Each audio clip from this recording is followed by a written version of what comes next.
भीम जयंती म्हटलं की डीजे, मिरवणुका आणि जल्लोष. पण अमरावतीमध्ये एका संस्थेने साजरी केली भीम जयंती थोडी वेगळी आणि खूपच अर्थपूर्ण. आजच्या या पिढीला बाबासाहेबांची ओळख करून देण्यासाठी उचललं एक सुंदर पाऊल. 14 एप्रिल डॉक्टर बाबासाहेब आंबेडकर यांच्या 135व्या जयंतीनिमित्त राज्यभर विविध कार्यक्रम आणि उत्सव साजरे करण्यात आले. मात्र अमरावतीत स्वराज्य फाउंडेशन गांधी आश्रम यांच्या वतीने एक आगळा वेगळा आणि प्रेरणादायी उपक्रम राबविण्यात आला.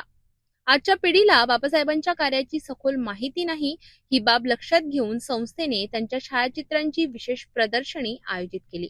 या प्रदर्शनीतून विद्यार्थ्यांना बाबासाहेबांच्या जीवन कार्याची आणि संघर्षाची माहिती देण्यात आली. या कार्यक्रमात 2री ते 10वीच्या विद्यार्थ्यांनी उत्साहाने सहभाग घेतला. विद्यार्थ्यांना त्यांच्या कर्तव्याची जाणीव करून देत सामाजिक जाणीव वाढविण्याचा प्रयत्न करण्यात आला. या कार्यक्रमाला प्रभाग क्रमांक 17चे नगरसेवक योगेश विजेकर, अर्चना पांडे, प्रियंका पाटणे, पंकज गायकवाड, अमोल मोकटकर, उमेश बचले आदी मान्यवर उपस्थित होते. या उपक्रमाच्या यशस्वी आयोजनासाठी स्वराज्य फाउंडेशनच्या सर्व सदस्यांनी आणि स्वराज्य महिला संघटनेच्या सर्व महिलांनी अथक परिश्रम घेतले. हा उपक्रम म्हणजे केवळ जयंती साजरी करणं नव्हे, तर पुढच्या पिढीला विचारांची देणगी देण्याचा एक सुंदर प्रयत्न आहे.